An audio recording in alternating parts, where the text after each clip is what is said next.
Hello guys, papunta na tayo ng Kaliwa Dam. Nandito na tayo sa Barangay Jose. Yan, Teresa Rizal. At nakikita nyo yung mga kabundukan na dito. Yan na ang ating masasaksihan. Yan, may mga subdivision na rin dito. Yan, no, mga subdivision, no. At ayun, daming bundok, oh.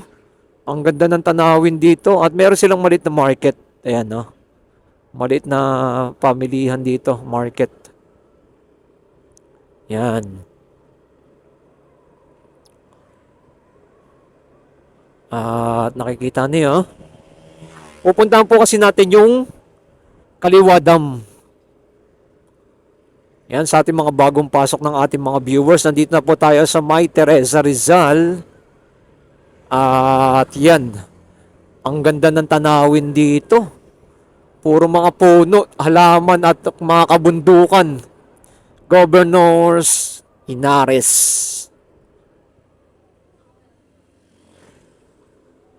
Ayan. Kita nyo naman guys, oh.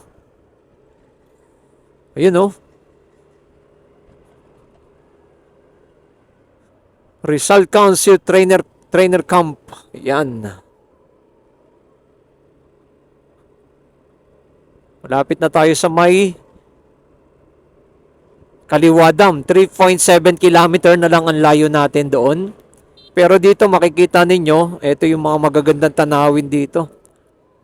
Dito sa may Rizal ay ang daming mga puno't halaman na nakakapaligid tsaka mga kabundukan, no? Ang ganda dito, guys. Kitang-kita nyo yung mga view na yan. Ayan, may mga baka. Ang sarap ng simoy ng hangin tsaka ang sarap sa pakiramdam na nakikita mo yung mga puno, halaman tsaka kabundukan dito. Yan, salamat sa mga nag-like, nag-share, nag-follow kay Skywalk TV at tuloy-tuloy ang ating pag-update sa iba't ibang lugar, lalong-lalo na dito ay pupuntahan natin ang Kaliwa Dam. Dahil napuntahan na natin ang Wawa Dam, ito naman ang ating i-update, ang Kaliwa Dam. Ito yung ating mga nadaanan na ating pinapakita sa inyo. Yan, oh. Sobrang ganda ng lugar dito at nakaka-relax dahil ang daming mga puno. Ang sarap sa pakiramdam at malamig ang simoy ng hangin dito sa may Rizal, Teresa Rizal.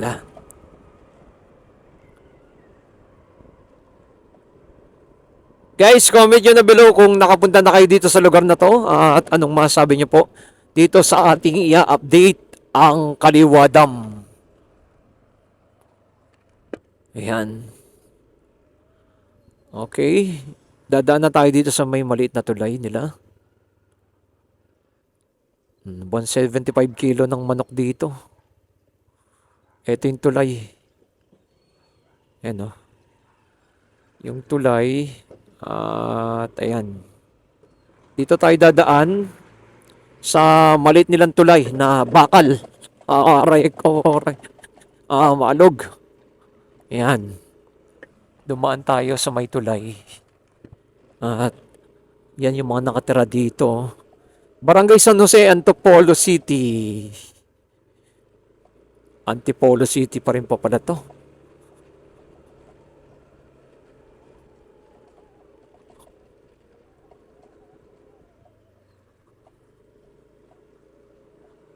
Okay.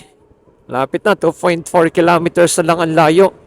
Pero ipinapakita muna natin sa inyo yung lugar po dito. Ito yung ating mga kababayan na nakatira dito sa may Antipolo City.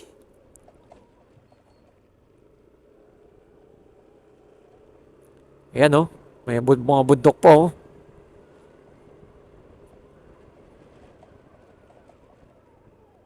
May cover court sila, oh. Ito yung mga nakatira dito sa baba.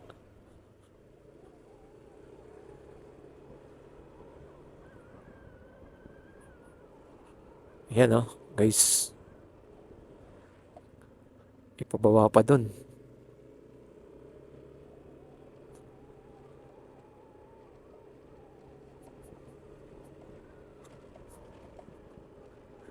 Ito yung kanilang buhay dito.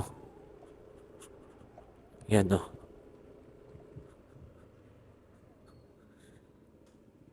Sitio Sumilang. Ayan, nasa may barangay Sitio Sumilang na tayo.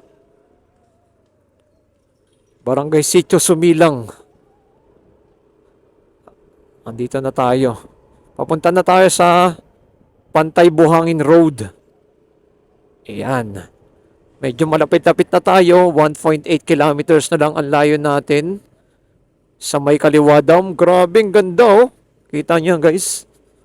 May mga malalaking truck lang. Unahan natin. Tara! Yan. Unahan natin yung mga truck. Tignan nyo naman yung mga puno oh. Solid. Solid dito. Ang ganda. Ganda ng pinaka-view. Ganda ng tanawin. At dito, kakanan na tayo. Yan. Kanan na tayo dito. Ayan. Barangay Dalig, Teresa Rizal na tayo dadaan. Ayan o. Welcome to Barangay Dalig, Teresa Rizal. Grabing ganda oh. Wow! Ganda ng mga puno oh. Tanaw mo yung bundok ayun oh. Yung bundok na malapit nang mawala. Kitang-kita rin dito. Eto, Teresa Rizal na tayo guys. Barangay Dalig, Teresa Rizal. Kita nyo yan guys. Tignan nyo naman yung daanan oh. Ganda oh.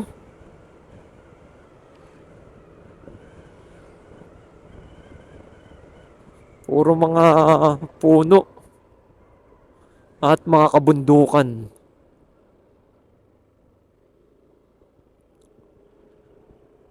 Ayan.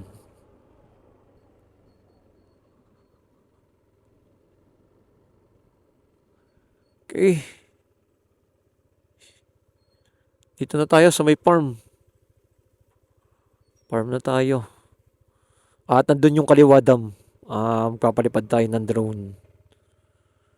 Palipad tayo ng drone. Dito na tayo yun, yung mga palayan no? At mga kabundukan. Dito, try natin magpalipad ng drone. Kasi nandito na yung kaliwa dam eh, guys eh. No? Tanaw na dito sa unahan. Yung dun, yung kaliwa dam. At palipad tayo ng drone.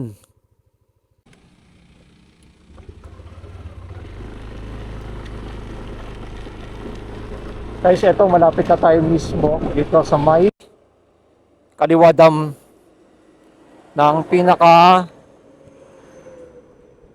arko nila. Ito na sa kabilang side na natin, left side natin, ayan yung mismo yung Wawa Dam.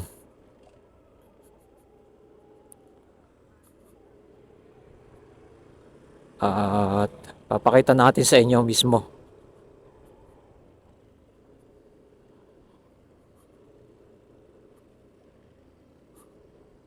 Na malapit na tayo mismo.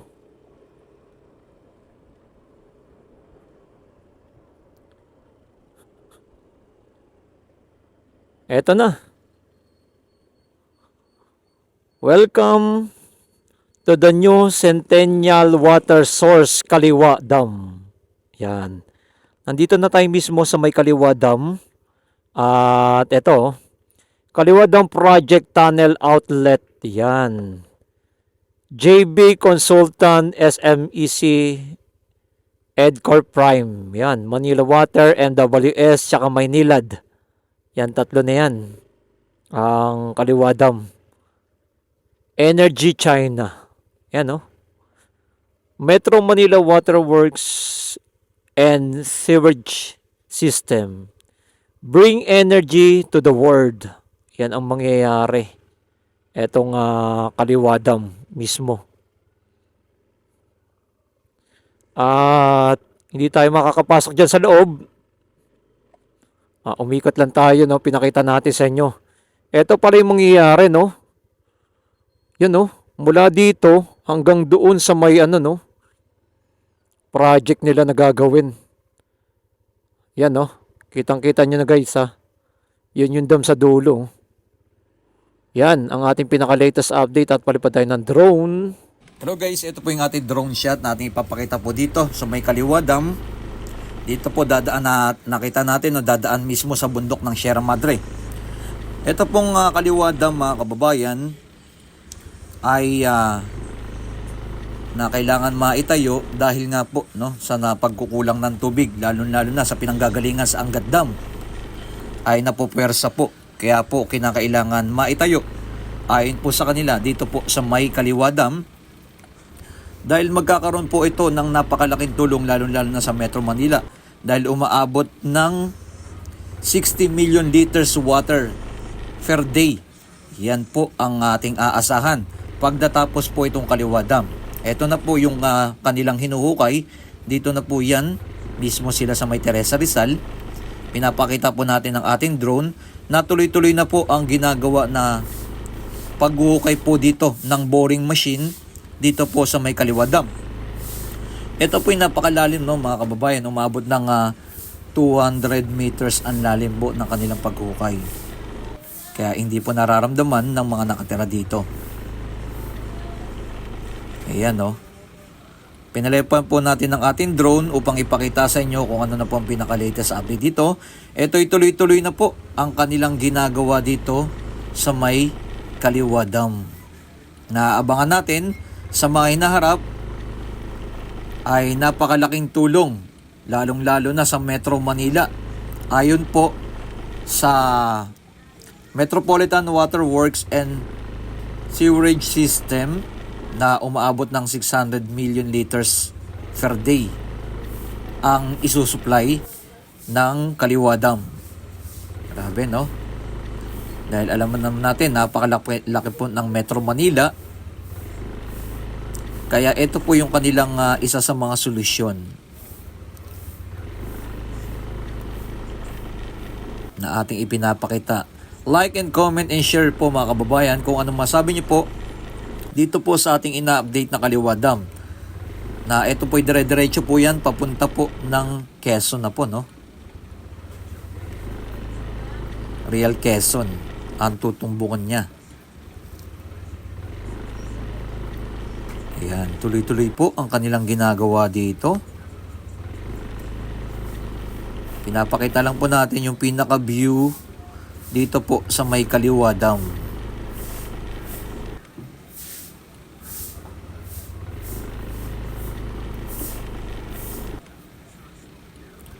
Ayan. Tuloy-tuloy po ang lahat ng mga nagtatrabaho po dito. At aabangan natin kung kailan po ito matatapos ang project na po ito. Ito po pinondahan ng 12.2 billion. Ayan, Chinese funded ng Kaliwa Dam. Chinese po ang may hawak po dyan. Kitang-kita nyo naman po, napakalawak na po ng kanilang mga ginagawa dito. Dito lang po yan sa may Teresa Rizal. And comment nyo na below, mga kababayan, kung anong masabi nyo po dito sa ating pinaka-latest update na ating pinuntahan dito sa may Teresa Rizal. Na inaabangan kung kailan po matatapos itong Kaliwa Dam, isa sa mga solusyon ng kakulangan ng tubig sa Metro Manila na makakatulong. At syempre mabawasan yung bigat ng ng Angat Dam. Napopwersa po kasi yan. Dahil halos lahat ng pinagkukuhan sa Metro Manila at ating bayan dyan sa Angat Dam, dyan po nanggagaling ang water supply. Kaya inaasahan na matapos po itong Kaliwa Dam. Abang-abang na po natin kung kailan po ito matatapos. At ito ang ating pinaka-latest update. Maraming salamat sa ating mga viewers, subscriber na lagi nang sumusuporta kay Skywalk TV. At ito ang ating pinaka-latest update, and comment nyo below kung anong masabi nyo dito sa may Kaliwa Dam na tuloy-tuloy na po ito na kanilang ginagawa. Like and comment and share, and keep safe palagi, and God bless Mabuhay ang ating bansang Pilipinas.